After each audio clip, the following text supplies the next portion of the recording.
মানবাধিকার নয় বরং নিপীড়ন বিবেচনায় রেখে সাইবার সুরক্ষা আইন করছে অন্তর্বর্তী সরকার, এমন মন্তব্য করেছেন ভয়েস রিফর্মের সংগঠক শহীদুল আলম। একে ফ্যাসিবাদের আচরণের সঙ্গে তুলনা করেছেন তিনি। এই আইন নিয়ে অসন্তোষ জানিয়েছেন গণমাধ্যম সংস্কার কমিশনের প্রধানও। সকালে ডিআরইউতে এক আলোচনায় এসব কথা বলেন তারা। বিতর্কিত ডিজিটাল নিরাপত্তা আইন বা সাইবার সিকিউরিটি অ্যাক্টকে বাতিল করে সাইবার সুরক্ষা আইন করছে অন্তর্বর্তী সরকার। এ নিয়ে আলোচনার আয়োজন করে ভয়েস ফর রিফর্ম এবং ডিএসএ ভিকটিম নেটওয়ার্ক নামের দুটি সংগঠন। এতে অংশ নিয়ে নিজেদের হয়রানি ও নিপীড়নের অভিজ্ঞতা তুলে ধরেন ভুক্তভোগীরা।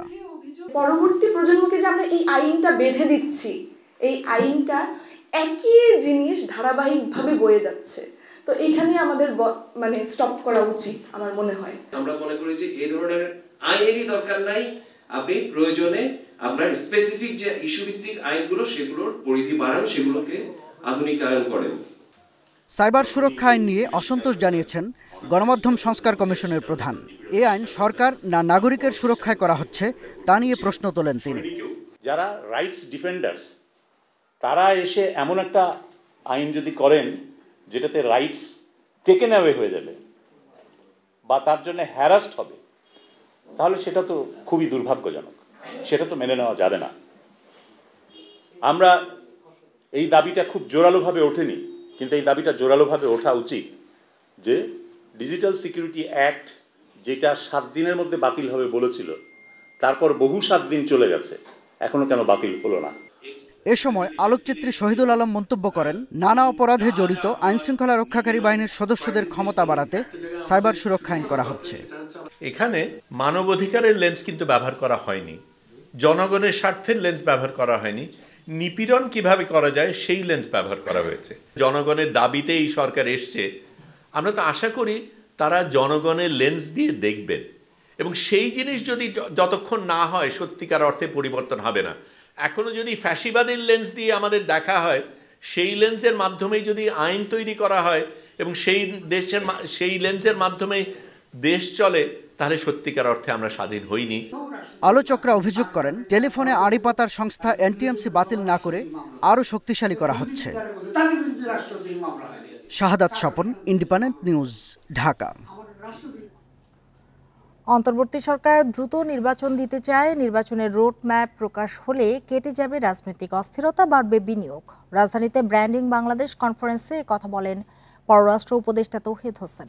এ সময় বাংলাদেশ ব্যাংকের গভর্নর বলেন, অর্থ পাচার ও দুর্নীতির রোধ হওয়ায় রেমিটেন্স প্রবাহ বেড়েছে।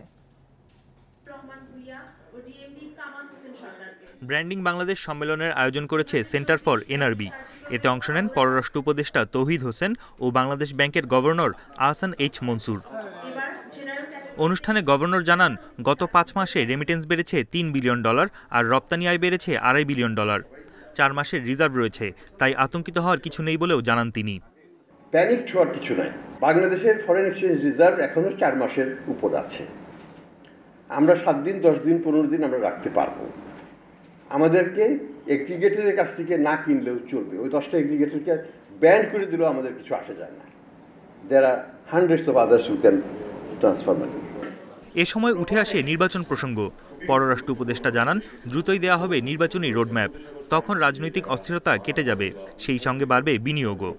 রাজনৈতিক একটা অনিশ্চয়তা যখন দেখেন কেউ, তখন সেখানে কিন্তু ইনভেস্ট করতে আসতে চান না সহজে কেউ। কাজে এটা আমাদের জন্য একটা কঠিন কাজ সামনে, এবং আমরা আশা করছি যে খুব তাড়াতাড়ি একটি রোডম্যাপ এসে যাবে, তখন সহজে আস্থা ফিরে আসবে আমাদের যে বিদেশি বিনিয়োগকারীরা আছেন। প্রবাসীদের রাজনৈতিক কর্মকাণ্ডে দেশের ভাবমূর্তি নষ্ট হচ্ছে বলেও মন্তব্য করেন তিনি। আওয়ামী লীগ, বিএনপি এবং জামাত, জাতীয় পার্টি ক্ষেত্র বিশেষে তাদের সমস্ত বিশ্বের শাখা আছে, এবং তারা এই বাংলাদেশের এখানে রাজনীতিতে যেমন এই 2 দল বা 3 দল প্রচণ্ড শত্রু ভাবাপন্ন, একই রকম শত্রু ভাবাপন্ন আমাদের এক্সপেক্টেড যারা আছেন তাদের যে দল, এই দলের যে ব্রাঞ্চগুলি আছে সেগুলো ব্যক্তি এবং দল ভিত্তিক হয় আমাদের যে রিয়াকশনগুলো। এটা আমাদের বিরাট ক্ষতি করছে আমাদের ইমেজের ক্ষেত্রে, আমাদের ব্র্যান্ডিংয়ের ক্ষেত্রে। বাংলাদেশের বিরুদ্ধে ভারতীয় গণমাধ্যমের অপপ্রচারের বিরুদ্ধে প্রবাসীদের সোচ্চার হওয়ার আহ্বান জানান উপদেষ্টা। এই অনিশ্চয়তা থেকে আমরা খুব শীঘ্রই মুক্ত পাবো বলে আমরা আশা করছি। বন ইবনে কামাল, ইন্ডিপেন্ডেন্ট নিউজ, ঢাকা। যুক্তরাষ্ট্রের ন্যাশনাল প্রেয়ার ব্রেকফাস্টে বিএনপির ভারপ্রাপ্ত চেয়ারম্যান তারেক রহমান, মহাসচিব মির্জা ফখরুল ইসলাম আলমগীর এবং স্থায়ী কমিটির সদস্য আমির খসরু মাহমুদ চৌধুরীকে আমন্ত্রণ জানানো হয়েছে। শুক্রবার দেশটির নতুন প্রেসিডেন্ট ডোনাল্ড ট্রাম্পের পক্ষ থেকে তাদের অনুষ্ঠানে যোগ দেওয়ার আমন্ত্রণ জানানো হয়। বিএনপির প্রেস উইংয়ের পক্ষ থেকে আমন্ত্রণের বিষয়ে জানানো হয়েছে। মার্কিন কংগ্রেসের নেতৃত্বে আয়োজিত ন্যাশনাল প্রেয়ার ব্রেকফাস্ট অনুষ্ঠানটি আগামী 5-6 ফেব্রুয়ারি অনুষ্ঠিত হবে। ওয়াশিংটন ডিসিতে অনুষ্ঠান হবে বলে জানিয়েছে বিএনপির প্রেস উইং।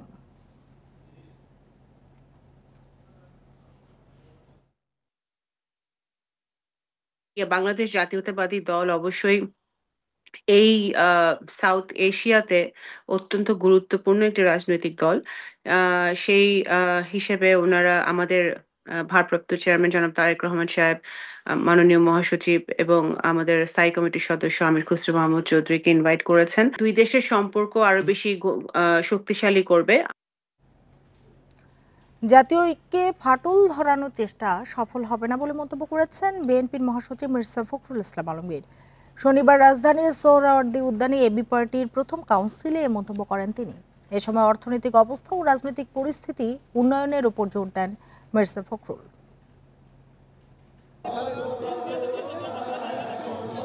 প্রতিষ্ঠার 5 বছর পর প্রথম কাউন্সিল করল আমার বাংলাদেশ পার্টি। কাউন্সিলে মুজিবুর রহমান মঞ্জুকে চেয়ারম্যান ও আসাদুজ্জামান ফুয়াদকে সাধারণ সম্পাদক নির্বাচিত করেন দলের কাউন্সিলররা। ফ্যাসিবাদ বিরোধী আন্দোলনের একটা পর্যায়ে আমি গ্রেফতার হয়েছিলাম।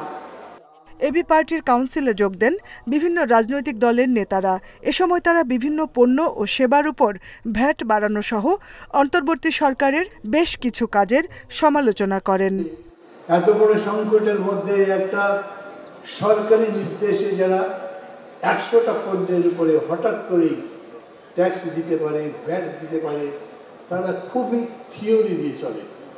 বিশেষ অতিথির বক্তব্যে বিএনপি মহাসচিব মির্জা ফখরুল ইসলাম আলমগীর বলেন, দেশের অর্থনৈতিক অবস্থা ভালো না, রাজনৈতিক পরিস্থিতিও ভঙ্গুর। এ সময় জাতীয় ঐক্য নষ্টের ষড়যন্ত্র চলছে বলেও অভিযোগ করেন তিনি। এখানে আমাদের কোনো বিভেদ নেই, কিন্তু দুর্ভাগ্যক্রমে আমাদের দেশেরই কিছু মানুষ তারা আজকে বিভিন্নভাবে এই ঐক্যে তারা কিছু ফাটল ধরানোর চেষ্টা করছেন। আমি জানি সেই চেষ্টা সফল হবে না। আমরা অবশ্যই সম্মিলিতভাবে ঐক্যবদ্ধভাবে আমাদের যে লক্ষ্য, সেই লক্ষ্যে আমরা পৌঁছতে সক্ষম হব। নির্বাচন ও সংস্কার নিয়ে ভুল ব্যাখ্যা দেয়া হচ্ছে বলেও মন্তব্য করেন বিএনপির মহাসচিব। সেই জন্য বেশি কথাও বলবো না। Jahanara Parvin, independent news, Dhaka. সংখ্যালঘুদের ওপর হামলা বেশিরভাগ ক্ষেত্রে সাম্প্রদায়িক নয়, বরং রাজনৈতিক উদ্দেশ্য প্রণোদিত ছিল। প্রধান উপদেষ্টার প্রেস উইং থেকে এ তথ্য জানানো হয়েছে। শনিবার প্রেস উইং থেকে জানানো হয়, হিন্দু, বৌদ্ধ, খ্রিস্টান ঐক্য পরিষদের দাবি অনুযায়ী 4 আগস্টের পর থেকে সংখ্যালঘুদের উপর হামলার অভিযোগের তালিকা সংগ্রহ করেছে পুলিশ। এরই মধ্যে 1769টি অভিযোগের মধ্যে 62টি মামলা নথিভুক্ত করা হয়েছে। প্রাথমিক তদন্তের ভিত্তিতে 35 জনকে গ্রেপ্তারও করা হয়েছে। পুলিশের তদন্তে দেখা গেছে 1234টি ঘটনা রাজনৈতিক প্রকৃতির এবং 20টি ঘটনা সাম্প্রদায়িক। এছাড়া কমপক্ষে 161টি দাবি অসত্য বলেও তথ্য পাওয়া গেছে। হিন্দু, বৌদ্ধ, খ্রিস্টান ঐক্য পরিষদের দাবি ও এর বাইরের ঘটনা সব মিলিয়ে 4 আগস্ট থেকে 4 জানুয়ারি পর্যন্ত সাম্প্রদায়িক হামলার অভিযোগে মোট 115টি মামলা নথিভুক্ত হয়েছে।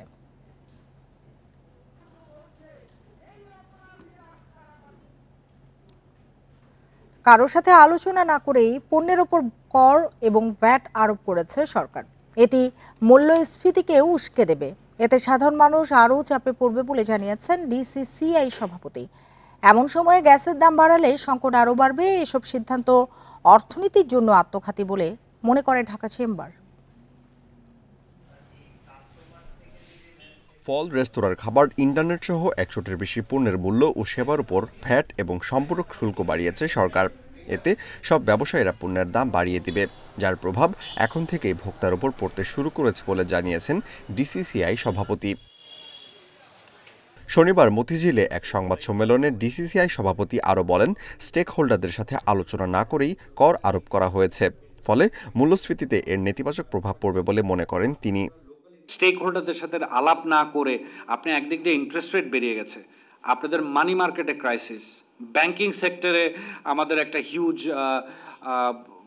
ডিসকমফোর্ট চলছে। সব কিছুর উপরে যদি আবার ভ্যাটের যদি এরকম একটা ইমপ্লিকেশন মিড ইয়ারে হয়ে যায়, আপনি কিভাবে ইনফ্লেশন উপর দিকে যাবে না, এটা আমাদের কিন্তু বোধগম্য নয়। এদিকে গ্যাসের দাম ৭৫ টাকা ৭২ পয়সা বা ১৫২% বৃদ্ধির প্রস্তাব করেছে পেট্রোবাংলা। এর ফলে শিল্প খাতে ব্যবসায়ীদের খরচ আরও বেড়ে যাবে বলে জানান ডিসিসিআই সভাপতি। প্রায় ১৫০% ইলেকট্রিসিটি মানে আমাদের ইন্ডাস্ট্রিয়াল গ্যাসের মূল্য বৃদ্ধির জন্য একটা রেকমেন্ডেশন গেছে। আমরা কিন্তু গত ৩ বছরে অলরেডি ২০০% প্রাইস কিন্তু অলরেডি হাইক নিয়েছি। জিনিসটা যদি বাস্তবায়ন হয়, আমরা দেখছি প্রায় ৪০০%-এর মতো দাম বৃদ্ধি পাচ্ছে ৩ বছরে। তো আমাদের ব্যবসায় তো ৪০০% প্রফিটেবিলিটি তো নেই, যে আমরা এই ৪০০%টাকে কাভার করব কি হিসেবে। তিনি বলেন, রাজনৈতিক অস্থিরতা ব্যবসায়ীদের আরও কঠিন অবস্থায় ফেলেছে। তাই দেশের অর্থনীতি ও রাজনীতিকে আলাদা করে সামনে এগিয়ে যাওয়ার আহ্বান জানান তিনি। Amirul Islam, Independent news, Dhaka.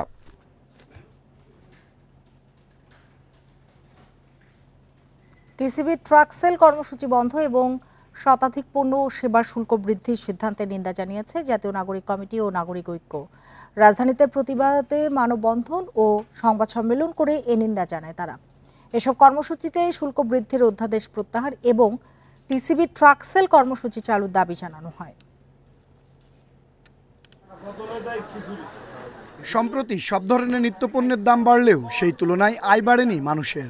এরই মধ্যে টিসিবির ট্রাক সেল কর্মসূচি বন্ধ করে দেওয়া হয়। শতাধিক পণ্য ও সেবায় শুল্ক বাড়ানোর সিদ্ধান্ত কার্যকর করে সরকার। এতে উদ্বিগ্ন সাধারণ মানুষ, বিশেষ করে শঙ্কায় নিম্ন আয়ের ও মধ্যবিত্ত মানুষ। সরকারের এমন সিদ্ধান্তের প্রতিবাদে শনিবার সকালে জাতীয় প্রেস ক্লাবের সামনে মানববন্ধন করে নাগরিক ঐক্য। এ সময় মাহমুদুর রহমান মান্না বলেন, জনগণের পাশে না দাঁড়ালে কাউকে ছাড় দেওয়া হবে না। কার্ড বাতিল করা, টিসিবির ট্রাক সার্ভিস বন্ধ করা, এগুলো সম্পর্কে নতুন করে ভেবে সিদ্ধান্ত নেন। না হলে যদি মনে করেন আপনাদের ইচ্ছা মতো, IMF এর কথা মতো, ওয়ার্ল্ড ব্যাংকের পরামর্শ মতো দেশ চালাবেন, তাহলে জেনে রাখেন তার বিরুদ্ধে বাংলার আপামর দরিদ্র সাধারণ মানুষ আন্দোলনে নামতে বাধ্য হবে। একই ইস্যুতে নিন্দা জানিয়ে বাংলা মোটরে নিজ কার্যালয়ে সংবাদ সম্মেলন করে জাতীয় নাগরিক কমিটি। সরকার এমন সিদ্ধান্ত নিতে পারে। এ সময় দলটির সদস্য সচিব বলেন, ভ্যাট শুল্ক বৃদ্ধির কারণে মূল্যস্ফীতি বাড়বে। অবিলম্বে টিসিবির ট্রাক সেল কর্মসূচি চালুরও দাবি জানান তিনি। রাষ্ট্রের কাছ থেকে ন্যূনতম যে অধিকার, তাও ট্রাক সেল বন্ধ করার ঘোষণার মাধ্যমে কেড়ে নেওয়া হয়েছে। আমরা কল্পনা করতে পারি না জনগণের প্রতি কতটা দায়হীন অনুভব করলে সরকার এমন সিদ্ধান্ত নিতে পারে। অবিলম্বে ভ্যাট ও সম্পূরক শুল্ক অধ্যাদেশ প্রত্যাহার করতে হবে ও টিসিবি ট্রাক সেল এই মুহূর্তে চালু করতে হবে। জনগণের ভোগান্তি হয় এমন কোনো কাজ না করতে সরকারকে হুঁশিয়ারি দেয় নাগরিক কমিটি। অবশ্যই সে চ্যালেঞ্জ গ্রহণ করতে হবে। আনোয়ার সাদাত নূর, ইন্ডিপেন্ডেন্ট নিউজ, ঢাকা। চট্টগ্রামে বৈষম্য বিরোধী ছাত্র আন্দোলনের নেতাদের উপর হামলার অভিযোগ উঠেছে। তবে পুলিশ জানিয়েছে ছাত্রদের দুই পক্ষের মধ্যে বাকবিতণ্ডা হয়েছে। সন্ধ্যায় নগরীর দামপাড়া ওয়াসা মোড়ে ঘটনা ঘটে। চট্টগ্রাম শাখা সমন্বয়ক রিজাউর রহমান জানান, স্থানীয় নেতারা কেন্দ্রীয় নেতা আব্দুল হান্নান মাসুদের কাছে নানা প্রশ্নের জবাব চান, কিন্তু তিনি কোনো প্রশ্নের উত্তর দেননি। পরে ছাত্রদের একটি পক্ষ এসে তাদের উপর হামলা চালায়। এতে অন্তত 4 জন আহত হন বলে দাবি তার। এদিকে খুলশী থানার ভারপ্রাপ্ত কর্মকর্তা মুজিবুর রহমান জানান, সন্ধ্যায় দামপাড়া এলাকায় নিজেদের মধ্যে আলোচনা চলাকালীন দুই পক্ষের মধ্যে বাকবিতণ্ডা হয়েছে। ঘটনার সময় বহিরাগত কেউ ছিল না বলেও দাবি তার।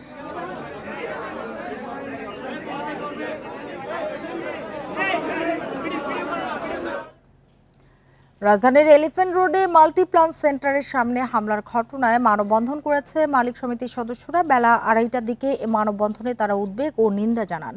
এ হামলার মাধ্যমে সন্ত্রাসীরা মার্কেটের নিরাপত্তা বিঘ্নিত করতে চায় দাবি করে ব্যবসায়ীরা এ বিষয়ে সবাইকে সজাগ থাকার আহ্বান জানান। ব্যবসায়ী নেতারা আরও বলেন, কয়েকজন চিহ্নিত সন্ত্রাসী জোর করে চাঁদা আদায় করতে দীর্ঘদিন ধরেই হুমকি ধামকি দিচ্ছিল। তাদের দাবি মেনে না নেয়ায় এই হামলা হয়ে থাকতে পারে বলে মনে করছেন ব্যবসায়ীরা। মার্কেট এলাকায় নিরাপত্তা ব্যবস্থা আরও শক্তিশালী করতে সরকারের প্রতি আহ্বান জানান নেতারা।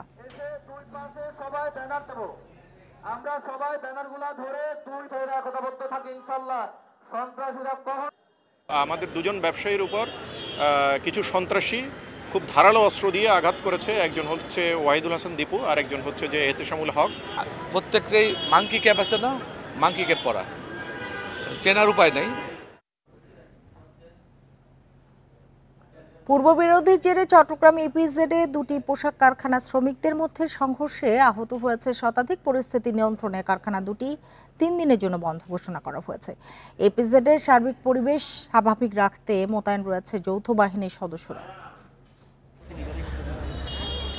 সড়ক জুড়ে ইটপাটকেল, ব্যাপক ভাঙচুরের চিহ্ন ইপিজেডের জেএমএস ও মেরিমকো কারখানায়। পূর্ববিরোধের জেরে শনিবার সকালে ইপিজেডের 6 নং সেক্টরের কারখানা দুটির শ্রমিকরা সংঘর্ষে জড়ায়। প্রায় 3 ঘন্টার সংঘর্ষে আহত হন দুপক্ষের শতাধিক।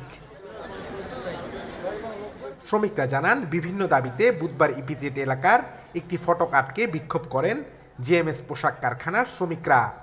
এ সময় পাশের মেরিমকো লিমিটেডের শ্রমিকরা ওই পথে যেতে চাইলে দুপক্ষের বাকবিতণ্ডা হয়। এরই সূত্র ধরে শনিবার জিএমএস কারখানায় হামলা চালায় মেরিমকোর শ্রমিকরা। শুরু হয় সংঘর্ষ। মালিকের কাছে আমরা আমাদের দাবি চাইতেছি, কিন্তু ওরা আমাদের অফিসে ঢুইকা আমাদের উপর আমাদের বোনদেরকে মারছে। বুধবার যে তাদের সাথে একটা রেশারেশি হয়েছে, ওটা রেশের জোর ধরে ওরা ওয়ার্কাররা সব একত্র হয়ে আমাদেরকে অ্যাটাক করছে।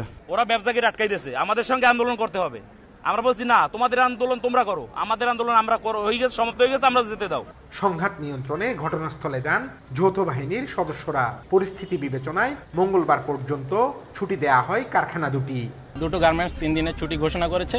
তো যেহেতু একটা টেনশন সিচুয়েশন হয়েছিল, তো 3 দিন ছুটিতে জিনিসটা একটু স্তীমিত হবে আশা করি। পিছনে কারো কোনো ইন্ধন আছে কিনা বা এগুলোর সূত্রপাত কি, এগুলো আমরা আরো ডিটেলসে গিয়ে বিস্তারিত আলাপ আলোচনা করব এবং এগুলোর সমাধান যাতে পরবর্তীতে এসব ঘটনা পুনরায় না হয়। চট্টগ্রাম ইপিজেডে দেশি বিদেশি প্রায় 100 কারখানা রয়েছে। সংঘর্ষের ঘটনায় অন্য কারখানায় যাতে শ্রমিক অসন্তোষ ছড়িয়ে না পড়ে সে বিষয়ে সতর্ক বেবজা কর্তৃপক্ষ ও আইন শৃঙ্খলা বাহিনী। Abdullah Rakib, Independent News, Chattogram. শরীয়তপুরে পদ্মা সেতু জাজিরা প্রান্তে টোল প্লাজায় দীর্ঘ যানজটের সৃষ্টি হয়েছে। টোল প্লাজার সামনের হাইওয়ে সড়কে 2 লেনে নির্মাণ কাজ চলমান থাকায় 3টি বুথে টোল আদায় বন্ধ করে দেয় সেতু কর্তৃপক্ষ। এ কারণে সড়কে যানজটের সৃষ্টি হয়েছে। এ নিয়ে আরও জানাতে শরীয়তপুর থেকে যোগ দিয়েছেন সহকর্মী সগির হোসেন। সগির, একটু বলবেন যে যানজট পরিস্থিতি এখন কি অবস্থা, আর এখন কোনো বুথ চালু রয়েছে কিনা বা টোল নেওয়া হচ্ছে কিনা কোনো বুথে? আমি যেখানটাতে রয়েছি এটা জাজিরা প্লান্তের পদ্মা সেতুর টোল প্লাজার ঠিক সামনেই। আপনারা দেখতেই পাচ্ছেন যে টোল প্লাজার পর থেকেই কিন্তু দীর্ঘ যানজটের সৃষ্টি হয়েছে। সন্ধ্যা 7টা থেকে এই যানজটের সৃষ্টি আমরা দেখেছি যে টোল প্লাজার সামনে যে হাইওয়ে সড়কটি রয়েছে, এই সড়কটি কিন্তু নির্মাণ কাজ চলমান রয়েছে। তো আমরা যতটুকু জেনেছি এই নির্মাণ কাজ রাতেই করা হয়, রাত 11টার মধ্যেই কিন্তু এই নির্মাণ কাজ শেষ হবে বলছেন তারা। তবে পদ্মা সেতু টোল প্লাজা যেই বুথগুলো রয়েছে, বিশেষ করে টোল বুথ, এই বুথে কিন্তু 3টা বুথ এখন বন্ধ রয়েছে। এটা বন্ধ থাকার কারণ এই যে নির্মাণ কাজ চলমান রয়েছে। আমরা যেটা দেখেছি পদ্মা সেতু টোল প্লাজা হয়ে একদম নাওডোবা জমাদ্দার বাড়ি পর্যন্ত কিন্তু 1 কিলোমিটার রোডে কিন্তু এই যানজট আমরা দেখেছি। বাস, ট্রাক এবং ছোট মিনি ট্রাক, তাছাড়াও আছে ব্যক্তিগত গাড়িগুলো কিন্তু যানজট হয়ে আছে। তো আমরা কর্তৃপক্ষের সাথে কথা বলেছি, তারা যেমনটা জানিয়েছেন যে এই যানজটের কারণ একটাই, শুক্র শনি যেহেতু সরকারি বন্ধ থাকে, রোববার ঢাকা গিয়ে অনেকেই অফিস ধরবে, এজন্য দক্ষিণ অঞ্চলের যে জেলাগুলো রয়েছে তারা কিন্তু আজকে ঢাকার দিকে রওনা দিচ্ছে। পাশাপাশি এই সড়কের কাজ করেও কিন্তু এই যানজটের সৃষ্টি হয়েছে বলেছে সেতু কর্তৃপক্ষ। বলছিলেন যে নির্মাণ কাজটি রাতেই করা হয়, এর আগেও কি নির্মাণ কাজ করা হয়েছিল? মানে আপনি যেটি বলতে চাচ্ছেন যে শুক্র শনি গাড়ির চাপ বেশির জন্যই কি আজকে যানজটটি তৈরি হয়েছে? আমরা যেটা শুনেছি যে মাঝে মধ্যে শুক্র শনি বন্ধ থাকায় এই যে ঢাকায় যাত্রীরা যায়, এজন্য যানজটের সৃষ্টি হয়। আজকে বেশি গাড়ির যানজট দেখা যাচ্ছে শুধু এই নির্মাণ কাজের জন্য। সগির, আপনাকে অনেক ধন্যবাদ আমাদের সাথে যোগ দেওয়ার জন্য। উত্তেজনা নিরসনে বাংলাদেশ ভারত সীমান্তে আপাতত বেড়া নির্মাণের সিদ্ধান্ত থেকে সরে এসেছে ভারত। শুক্রবার একথা জানিয়েছে ভারতীয় সীমান্তরক্ষী বাহিনী বিএসএফ। টাইমস অফ ইন্ডিয়ার প্রতিবেদনে বলা হয়েছে, সোমবার পশ্চিমবঙ্গের মালদার বৈষ্ণবনগরে কাঁটাতারের বেড়া দেওয়ার চেষ্টা চালায় বিএসএফ। এতে আপত্তি জানায় বিজিবি, তা উপেক্ষা করে মঙ্গলবার আবারও বেড়া নির্মাণের চেষ্টা করে বিএসএফ। তবে ওই দিন পতাকা বৈঠকের পর ফের নির্মাণ কাজ বন্ধ করা হয়। এরপর এটি আর শুরু হয়নি। বিএসএফ এর বেঙ্গল ফ্রন্টিয়ারের এক কর্মকর্তা জানান, অপ্রয়োজনীয় উত্তেজনা এড়াতে বেড়া নির্মাণ কাজ বন্ধ রাখা হয়েছে, তবে নির্মাণ কাজ শিগগিরই শুরু হবে। এই মুহূর্তে বাংলাদেশ ভারত সীমান্তের ওই জায়গায় কোনো উত্তেজনা নেই বলে দাবি বিএসএফ এর।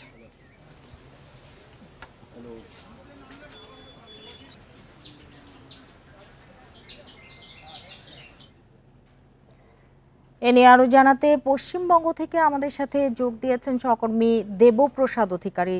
দেবপ্রসাদ, ভারতের সীমান্তরক্ষী বাহিনী বিএসএফ আপাতত সীমান্তে বেড়া নির্মাণ থেকে সরে এসেছে, কিন্তু এটি তো সাময়িক। আপনার কাছে কি তথ্য রয়েছে? দেখুন, আমার কাছে যে তথ্য রয়েছে, বিএসএফ এই মুহূর্তে অর্থাৎ এতে যে বালুরঘাটে যে নির্মাণের কাজ করছিল, অর্থাৎ কাঁটাতারের বেড়া নির্মাণের কাজ করেছিল, বালুরঘাটেও কিন্তু আজকে সমস্যা হয়েছে। বিএসএফ এর যেটা দাবি করছেন যে ওখানে বিজেপি বাধা দেওয়ার কারণে সেখানে বালুরঘাটেও কিন্তু সীমান্তে কাজ করতে পারেননি। অন্যদিকে মালদায় যে সীমান্তে যে কাজ বেড়ার কাজ চলছিল সেটাও কিন্তু বন্ধ রয়েছে। বিএসএফ এর যেটা দাবি যে এই মুহূর্তে বাংলাদেশ অর্থাৎ বাংলাদেশ বর্ডার গার্ড যে তাদেরকে বারবার সীমান্তে যে কাঁটাতারের বেড়া তৈরি করার কথা রয়েছে, সেই কাঁটা যখনই তৈরি করতে যাচ্ছে তখনই বাধা দিচ্ছে। আজও কিন্তু বালুরঘাটের আজকের অর্থাৎ দক্ষিণ দিনাজপুরের বালুরঘাটেও কিন্তু এই কাঁটাতারের বেড়া যখন দিতে যায় তখন তাদের দাবি, বিএসএফ এর দাবি, সেখানে তাদেরকেও বাধা দেওয়া হয় এবং বালুরঘাটেও কিন্তু কাজ বন্ধ হয়ে যায়। বিএসএফ যেটা দাবি করছেন যে বিএসএফ এর সঙ্গে বিজেপির একটা বৈঠক হয়েছে পেট্রাপোল সীমান্তে, আপনি জানেন 9 তারিখে। প্রায় ভারত বাংলাদেশ সীমান্তে 2200 কিলোমিটারের বেশি কিন্তু এই সীমান্তবর্তী এলাকা রয়েছে, যেখানে তার মধ্যে অধিকাংশ জায়গায় বিএসএফ দাবি করছে যে এখনো পর্যন্ত কাঁটাতারে বেড়া দেওয়া সম্পন্ন হয়নি।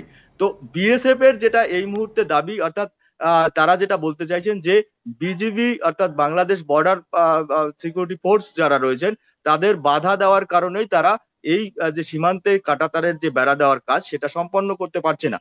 কিন্তু একটা জিনিস আপনাকে বলে রাখি, কারণ এখানে বিজেপি নেতৃত্ব যারা তারা দাবি করছেন যে বাংলাদেশ থেকে বারবার অনুপ্রবেশকারীরা, যেহেতু তারের বেড়া নেই, সেই কারণে বারবার অনুপ্রবেশকারীরা ভারতে ঢুকে পড়ছে, পশ্চিমবাংলায় ঢুকে পড়ছে, যার কারণে দীর্ঘদিন ধরে কিন্তু এ নিয়ে পশ্চিমবাংলার রাজনীতি বেশ কিছুটা উত্তাল।